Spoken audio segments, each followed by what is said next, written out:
こんにちは。2023年10月13日金曜日朝10時18分頃です。特急便です。これから出発します。ピュー。質問がいくつか来ています。急いでお答えします。まず何だったっけな。評価は配車に関係あるかどうか。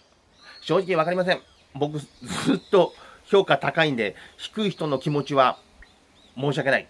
わからない。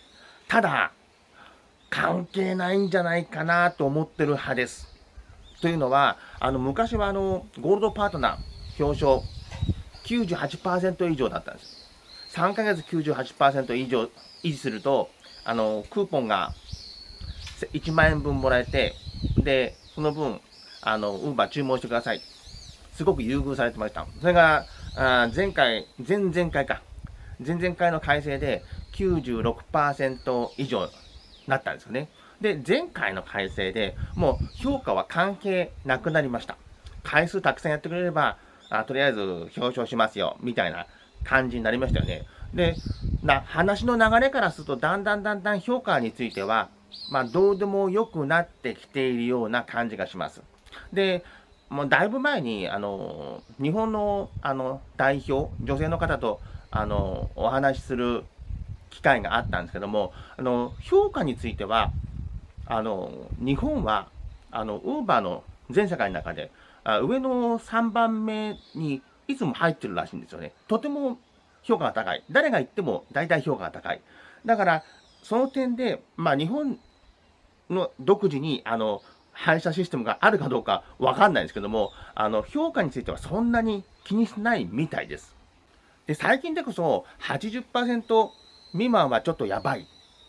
アカウント停止になるかも。なんて話になってますけども、もっと前は50%とか30何パーとかいました。ツイッターで話題になった人の中でね、それでもどんどん廃車されちゃう。で、結局その人たちは、品質、クオリティが悪いから、いつか赤バンされちゃうんですけども、でもそこまでは、お仕事が行くってことですから、当時は厳しい、今より厳しい、見方であったと思われる時期も、仕事がどんどん来てましたんで、現在、前よりもちょっと評価について寛容になってきていますから、だから、配車については、その評価でやってるとは僕は思えません。けど、わからないです。結局は。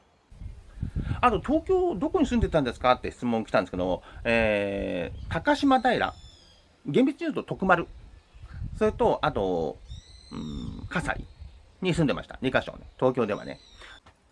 で、一番詳しいのは、やっぱり、赤棒をやってた山梨県ですね。山梨県の小道は、ほとんど走りました。南部の方、早川とか身延の方はあんまりやんなかったけども、東側、丹波山とか、あと西の高根とか、そっちの方はみんな行きました。で、住宅地も、その辺は全部持ってね、忍野も山中も全部持って、細かいところも行きましたんで、ほとんど走っています。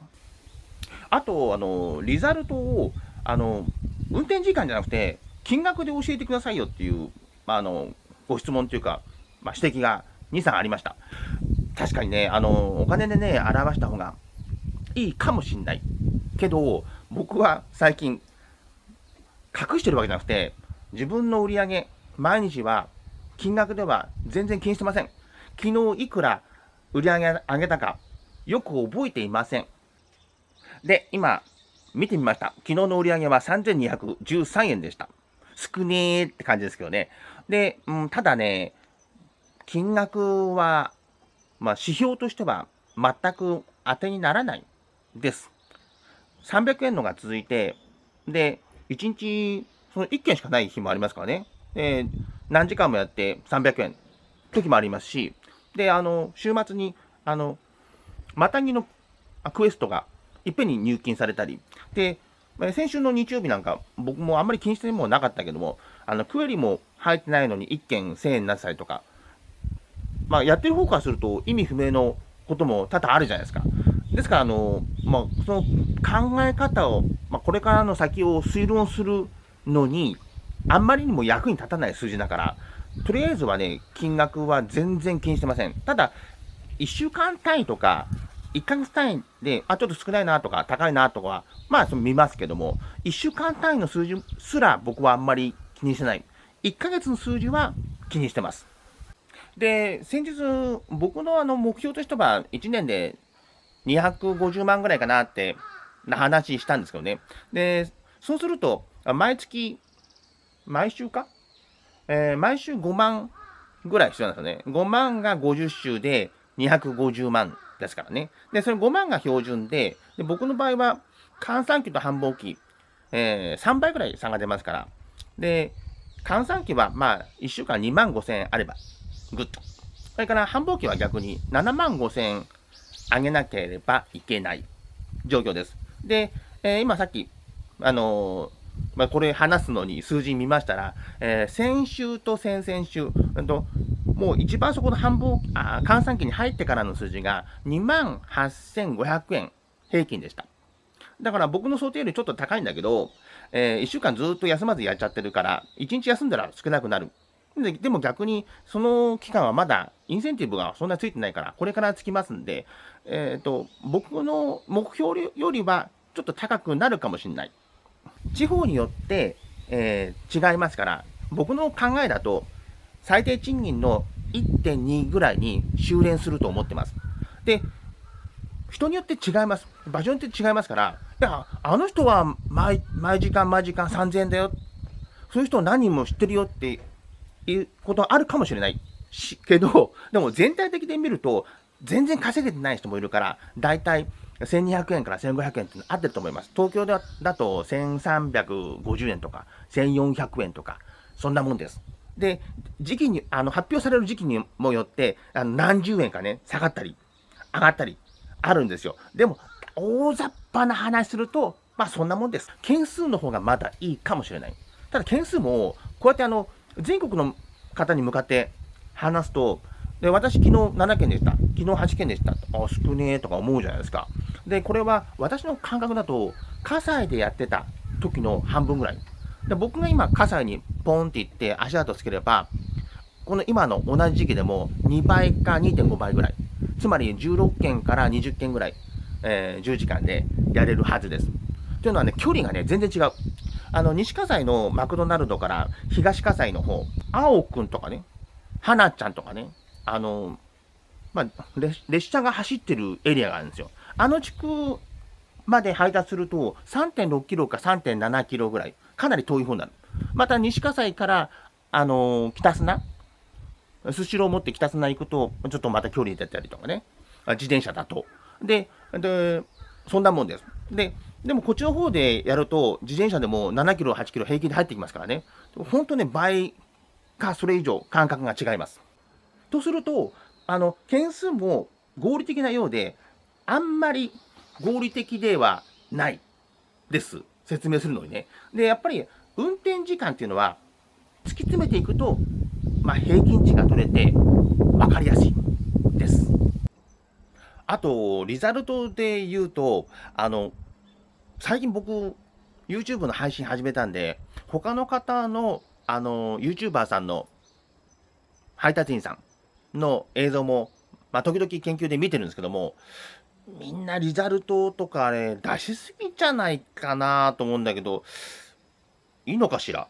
で、運営さんが赤バンするときに、なんかキャンペーンっぽいのがあるみたいで、ある時期は遠回りして行った人を集中的に取り締まるキャンペーンとかね、ある時は顔認証ができてない人、第三者による配達の撲滅キャンペーンとかあるじゃないですか。で、だいぶ前にSNS にアップするのが不適切な人キャンペーンがあったんですよ。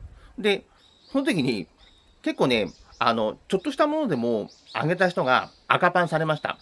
で、当時昔は僕たちもリザルトね、今週このくらい売り上げたよとか、今ここにいるんだよとか、画像を、コピーして上げてたんですけど、なんか怖くなっちゃってね。で、ある配達員さんが、その時はサポートセンターがあったんで、聞きに行ったんですよ。で、そしたらね、その内容は、原則は全部ダメですと。本当はよした方がいいです。ただ、リザルトを上げるぐらいだったら、皆さんのモチベーションアップにもつながるんで、そこはね、かなりアバウトにやってますってことでした。でもね、どこまで上げていいか明確じゃなくて、当時赤版になったのは地図をね、まあ、お客さんの名前も伏せている。で、品番も伏せている。で、住所も伏せている。でもそのピンを上げたときに、ピンがある程度お客さんの場所を特定できるぐらいの地図の縮尺だった。縮尺が大きくなくて小さいやつだった。あ、大きいのか。縮尺が大きいやつでガーって拡大して、そこにピンが立ってて、でそれじゃあもうお客さんの位置が分かるだろうってことで赤番になっちゃった。で、そこまで行くとみんな怖くてもうリザルト上げない方がいいんじゃないかなっていうことで、リザルト上げる風潮は、一時なくなりました。だから今でも古参配達員さんが売上自慢しててもリザルト上げないでしょ。それはそういうことなんです。でも最近、YouTube 見るとバンバン出てますよね。シミの大きさはどんな感じかとか、ブーストはどんな感じだとか。で、当時調べに行った配達員さんの話だと、インセンティブ関係、ブーストとか、そういうの本当にね、運営が気にしてるから、やんないでくれっていう話でした。規則でもダメだし、運営の心理的にもちょっと、らしいです。ですから、あんまり上げない方が僕はいいと思います。それから、お客さんの注文番号を出している YouTuber さんもいますよね。あれは、本当は危ない。ただ、作ってる人もいるんだろうけど、それでも通っちゃってるってことは、今、運営が寛容になってると思います。ただ、いつ厳しくするか、そんなの運営のさじ加減ですから、なるべくやらない方がいいんじゃないかなと僕は思いますけどね。で、昔、散歩くん事件っていうのがありました。散歩くんっていう人が、そういう名前でツイッター出して、これから配達始めます。船橋の方で始めます。って方でした。自転車でやられててね。で、船橋から365号線沿いずっと南の方まで、毎日通勤で自転車乗ったんで、足腰は丈夫ですって人でした。で、結構頑張られて、一日に何十件も配達したんですよね。一番最初の方かな、2、3回僕ともやり取りしました。これから始めます、よろしくねの時と、なんかわからなくて、聞かれたんで、教えてあげたってこともありました。その時は塩らしくて、わかりました、ありがとうございます、だったんだけど、だんだんね、件数が上がってきて、あなたすごい人ですね、なんてやられると、やっぱり天狗になっちゃうんですよね。それで、人が変わっていきました。すんごい偉そうなの。もう僕はもうちょっと、コンタクト取りたくないなと思いながら、見るだけは見てました。で、そのうち船橋方面で、散歩くん対反散歩くんで、血で血を争うような抗争が始まるんですよね。喧嘩みたいなね。で、反散歩くん、こっちか、反散歩くん側は、あいつは気に入らねえと。僕も気に入らなかったですけど、見ててね。で、運営にいろいろチクるわけですよ。ここが悪い、あそこが悪い、こんなの悪いって。ただ、運営も、配達員からの評判が悪くて、配達員に圧かけたとしても、それはね、赤番できない。お店に圧かけたとか、運営に圧かけたとか、注文者に圧かけたら、そういうのはダメよ。規定があるから、赤番できるんだけど、配達員同士で仲悪かったら赤番するなんていう項目は確かなかったはずなんで、運営もそのまま様子見をしてた。で、ほとんどのみんなは、散歩くんがいろんな人にチクられたから赤番になったと思ってると思うんですけど、実際は違って、僕毎日見てたんだけど、見ることをね。で、ある日、散歩くんが、タピオカがね、流行ってる時期に、タピオカを注文したお客さんとの、コンタクトのね、チャットの履歴を、コピーしてアップして、で、表面上お客さんには、はい、お待たせしましたって渡したんだと思うんだけど、後でコメント入れてね、こんな1000円以上もするのね、買うのバカじゃねえのって入れたんです。これやばいなと僕は思いました。で、やっぱりね、その2日後にアカウント停止。で、散歩くん本人も多分分かってないと思う。みんなに言われたから僕はアカウント停止になったんだって、そういう反省文書いてましたけどね。実際は違うんです。その SNS にそういうのあげたから赤番になったの。一番最後のね、原因は、直接の原因はそうです。ですので、昨日大丈夫だったから、先月大丈夫だったからと思って、バンバン、アプリの内容をアップしない方が、僕は安全だと思います。近景公園待機です。今日まだ一気もやってないのに、ラーメンを食ってしまいました。大手町待機です。ウーバーはならないんですけども、なんかすごく忙しかったです。朝自分、今、ご覧になってるビデオ、挨拶だけで20分以上話してましたね。で、今、その前半の編集、ほぼ終わったところです。自分の顔なんですけどもね、もう慣れてくると、人の顔にも見えてくるんですよね。くそな話が長ったらしいじじいだなと思ってます。自分ですが。1軒目ドロップ、小倉北区境川です。今日はしびれます。もう朝からやっていて、7時間やったんですけどね、全然ならなくて、ふてくされて、ガストでコーヒー何杯も飲んでて、そこで鳴らして、今行ってきました。あそこが鳴りポイントですよとかね、運転時間に気をつけた方がいいですよとか、偉そうなこと言ってて、7時間で1件です。境川公園待機です。そういえば先週も1日1件ってのあったんですよね。あの時は、門司港に家を見に行って、それであんまり時間がなかったから1件だったのかなと思ったけど、そうでもないのかな。今、先週のデータ見ましたら、先週1日1件しかやってないのは木曜日でした。で、今日は金曜日なんで、曜日は全く関係ないですね。で、今日はほとんどシミが出てないんですよね。で、昼間からもう真っ白で、今、夕方6時でもう、ちょびちょびしかシミが出てないんで、需要がないですね。注文がそんな入ってきてないような気がします。いつもの公園待機です。一応、数少ないシミの中にいますけど、期待はしていません。シミのマップ自体が、需要と供給両方考えて作ってあるもんじゃないみたいなんですよね。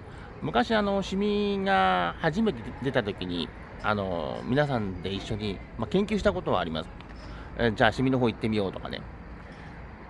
そしたらね、みんなで行ったとしてもシミは消えないんですよね。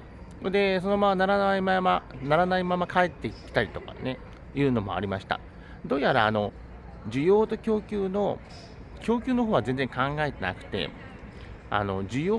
注文者からの注文がね、重なったところにそういう色が出るみたいです。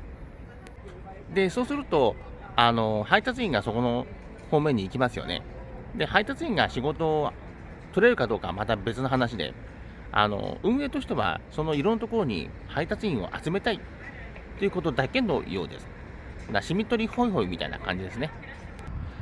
で、シミのシステムができる前に、実験的にテキストだけで、文字だけで、スマホの上に、もうすぐ仕事が入ります、そこで待機してくださいっていうのをやったんですよ。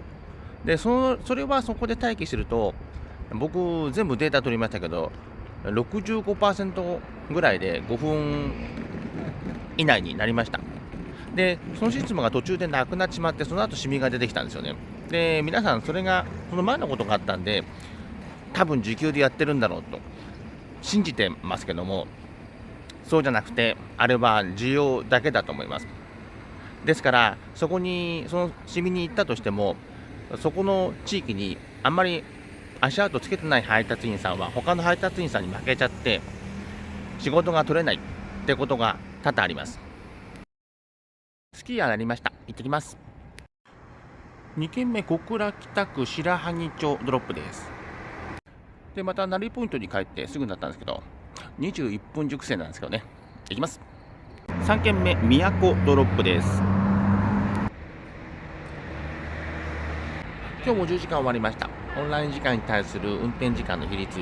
運転時間は58分しか使いませんで、比率にすると 9% だけ。ほとんど座ってました。